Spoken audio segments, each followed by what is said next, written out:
have the knowledge base to even approach someone. And do you feel that is an individual way of thinking, or do you feel that is a minority way of thinking of when you're approaching someone for mentorship?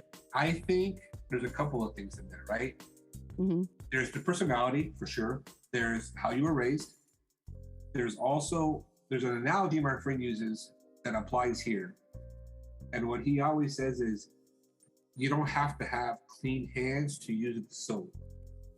In other words, most people approach, like you just said, the knowledge base, right?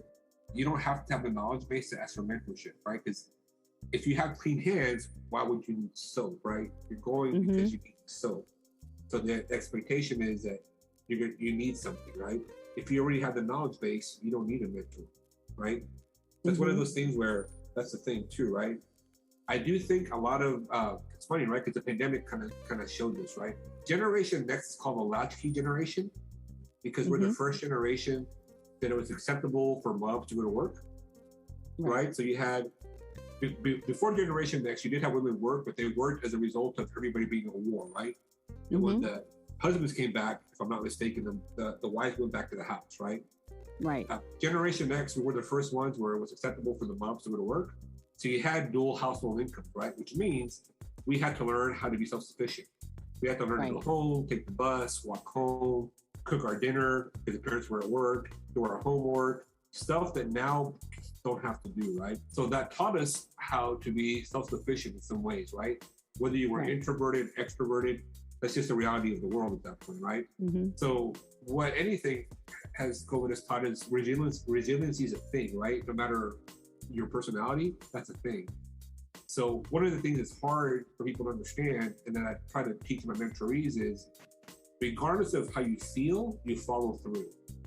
Okay. Right? Because that was taught to me. I had a hard time to follow through, quite frankly, because of my personality. People like to help me, right? They want me to be successful, and that could hurt you too, right?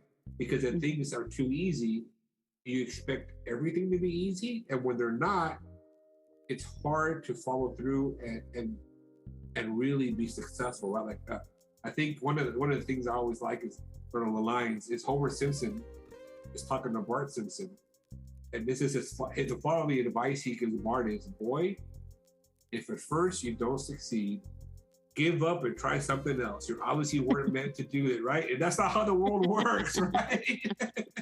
I mean, obviously, if you try something a million times, maybe, right? But things are not supposed to be easy. You're supposed to work for them, right? And that's hard. So if you take that approach, it takes away the extroverted, introverted. You're just following through, right? You're doing your due diligence. It's an exercise of literally a follow through, right? Okay, I don't really want to reach out to Miguel or to Sandy or to Jasmine or Brett. But I just gotta do it. I'll set up time and I'll follow through. When I hate doing it, screw it. It's what I gotta do. If you approach it that way, it removes the personality excuse, for lack of a better word, right? Yes. But you also have to have a mentor help you to see that, right? If I didn't have a mentor help me to see that, I would have never graduated school. Because all I saw was the goal that as I got older, got further away, and it was unattainable. My mentor helped me with follow through, right? And one of the first lessons he taught me was, I went from a private school to get in because I needed to. So I cheated the system, right? I went to junior college and I already had my agency. So I took a lot of graphic design courses where I knew more than the professors, and I got all A's, and I became the TA by default, right? Because people saw that I knew more than the professors, because they learned the curriculum to teach me 4 things in a semester, where I was working with clients, right? And you can't tell the client to do these 4 things. Yeah. You have to do a lot of stuff, right? So the easiest point of entry was to go to a small private school where they opened up my transcripts and looked at everything and let me in, right? So I spent a year there, and then I went to UTSA, and they made it really hard to get in because they have too many students, right, applying. They didn't open up my transcripts. All they saw was that I had a 2.1 GPA and I needed 2.2. My mentor was a tenured professor, and he could have gotten me in at the blink of an eye, but he wanted me to learn follow through, that things aren't easy. So I got rejected probably 4 or 5 times in one summer at UTSA. Finally, he said, look, open up his transcripts and see where he's at. He could have just let me in, but he didn't, right? So I talked to a counselor. He opened up my transcripts. He's like, oh, okay. Now I see you got a 3 point whatever. This is cumulative. And they let me in on academic probation at UTSA. And as far as I know, I graduated on academic probation because I never surmounted my 79 hours that were just all F's, basically, right? That also taught me is that I was the first person to go to college in the United States. So I didn't know that you have to drop classes, not just not go anymore when you don't understand. So I failed classes, right? If you don't go to college or your family doesn't, you don't know that it's a student, right? I also didn't know that by paying tuition, I had free tutors. I didn't know any of that, right? So when I went back to school older, I knew those things. And I did drop one class and retake it because the professor was horrible. And I leveraged the tutoring they had there, right? Because I also realized it's one thing to study for high school and be an honor student. It's another thing to study in college, right? Like for me, it was eye-opening to understand that by the time you go to a class in college, the expectation is you read all the material and the class is a review. You didn't go to the class to learn, you go to review and ask the professor questions, right?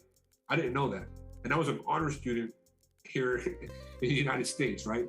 So those kind of things you don't know unless your family has the trajectory of being in school in the United States and there's an expectation, right? And I would argue students that come from more impoverished demographics, they don't know that and they fail, right? Like one of the things people say, and this is why I like to mentor high school kids, especially, right? If I can get in front of them. One of the things people say is education is the way out. Well, it is and it isn't. Like you could take a valedictorian from the west side of San Antonio, whose parents both work, who just got a scholarship, who is the highest person in their high school. If they don't understand what I just told you about studying, about tutoring, they will fail out of college, and their parents cannot pay $800 to go to SAC for a semester for 2 or 3 semesters for them to get their GPA back up, to get financial aid to go back to school, because that's what they make in a week, right? Or a paycheck. So that becomes a barrier no matter how smart you are.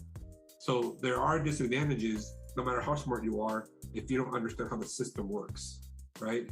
Right. But if you find a mentor who understands that, it doesn't matter where you are in the poverty level, you can overcome that, right? It's just knowledge, right? Yes. So those are things that I talk to high school kids about. Once people are in the industry and professionals, I talk to them more about thinking about ecosystems, thinking about what they want to do career-wise, kind of level setting, saying, look, you have all these hopes and dreams, but you're brand new. You have to get your first job. This, excuse my language, this bullshit about being picky. When you don't have a job in the industry you're in, you take the first job you can get and you work really hard at that job and you make a name for yourself, and that'll lead to a better job, right? Sometimes it leads really fast to a better job. Sometimes it leads to a less crappy job that then leads to a better job, right? Right. But there's no way of getting around paying your dues when you're brand new. And that's hard to tell people that I mentor because they're so used to seeing on social media, for example, that stuff's easy. And stuff isn't easy. Yeah. Right? If it was, everybody would be making 6 figures in UX, and they're not.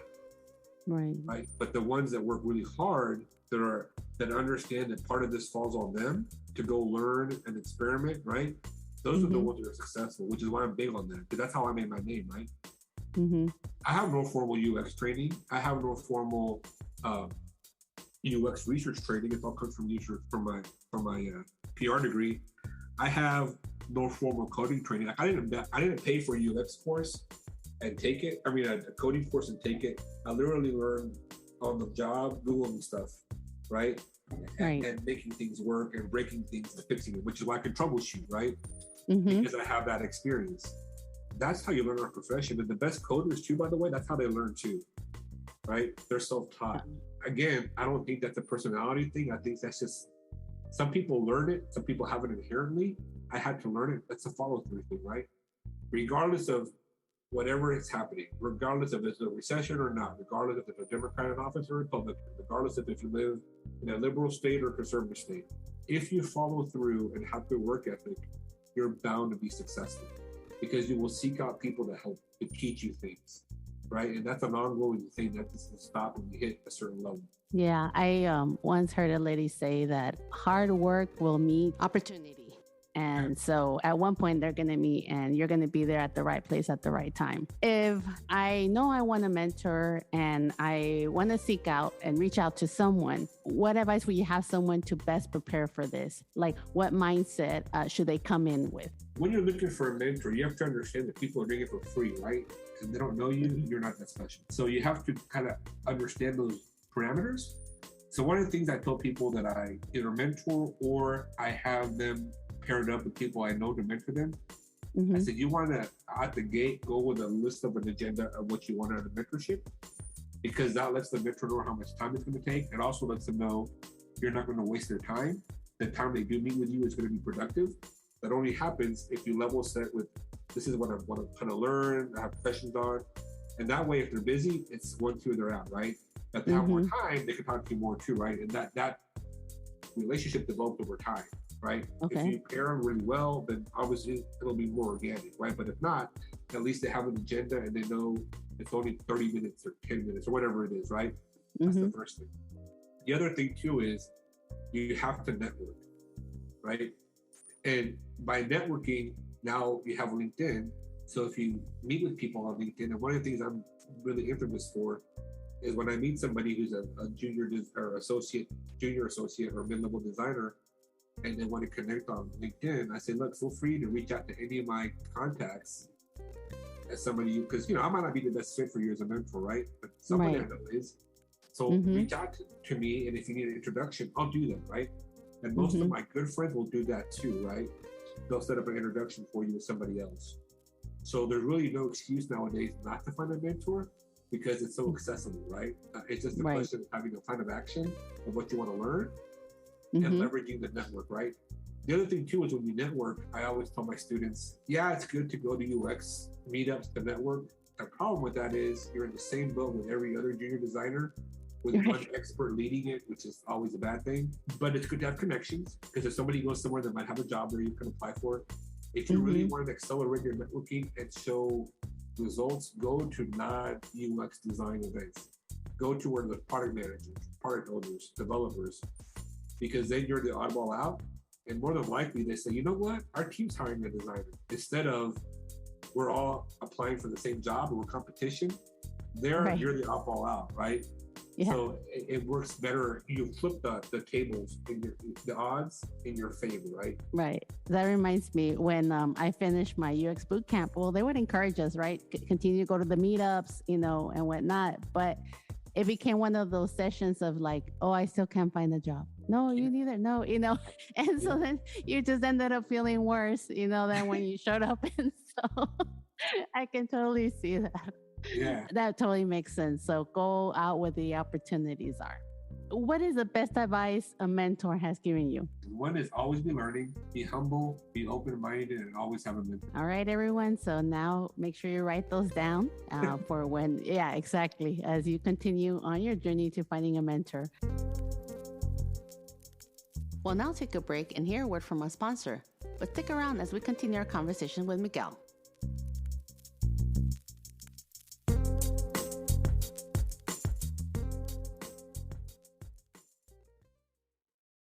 Hola, hello UX friends. If you haven't heard about Anchor, it's the easiest way to make a podcast. Let me explain. It's free, gratis. Also, they have user-friendly creation tools that allow you to record and edit your podcasts right from your phone or computer. And Anchor will distribute your podcast for you, so it can be heard on Spotify, Apple Podcasts, and many more. Plus, you can make money from your podcast with no minimum listenership. Make it rain, baby! Cha-ching, bling, bling! Dollar signs. It's everything you need to make a podcast in one place. Download the free Anchor app or go to anchor.fm to get started. Welcome back. Let's continue our conversation with Miguel Roblero. So this season focused on inclusion and diversity, and you already touched up on some of those things. Why do you think representation is so important when it comes to mentorship? So here's the thing, right? Just having diversity for diversity's sake hurts people because it's possible to put somebody who can't do the job in a position, diversity's sake, they put them in and then they fail, right? Mm-hmm. So part of curriculum diversity is actually finding people that can do the job, right? And I think a lot of times that's missed when people talk about curriculum diversity. Just saying you need a Hispanic male or Hispanic female, that's not good enough. Because what happens is